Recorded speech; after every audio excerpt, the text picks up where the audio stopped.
Hey there, and welcome to another bite-sized episode of Brain Food, where we chew over the science behind what we eat and why it matters. Today's question, one we've all asked at some point: why does junk food taste so good? I mean, think about it. You're stressed, tired, and suddenly that image of a cheeseburger or a bag of crisps pops in your head. You get excited just thinking about it. I'm excited right now. Your brain is basically throwing a little party before you've even taken a bite.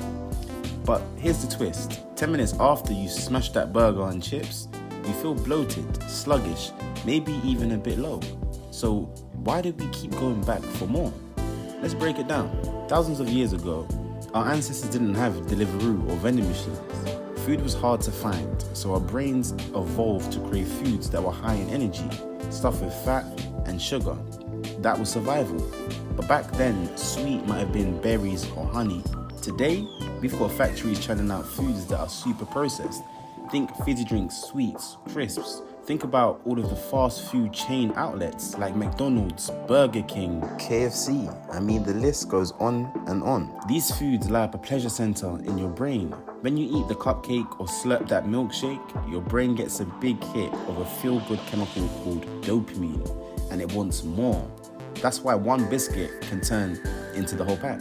And I am guilty of that. It's not just your brain playing tricks, your body joins in. There's this hormone called ghrelin, also known as the hunger hormone, which tells your stomach it's time to eat. It gets released even when you're just thinking about junk food. And then there's leptin, which is supposed to tell you to stop eating when you're full. But ultra-processed foods mess with it. Over time, your body starts ignoring the I'm full signal, leading to overeating. Food companies know all of this.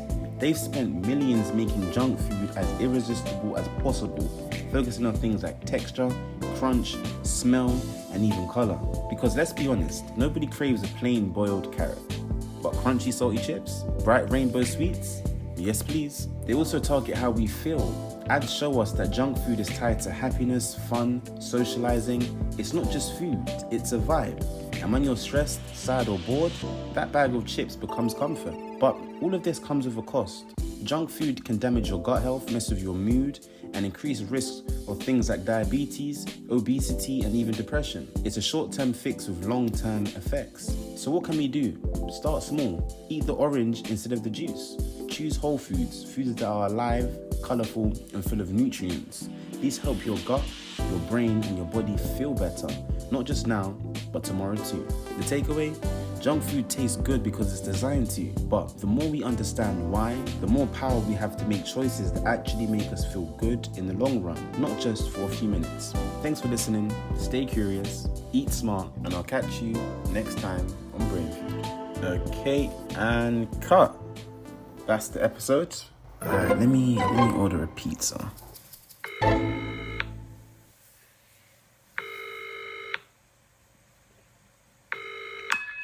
Hello, this is fast food for you.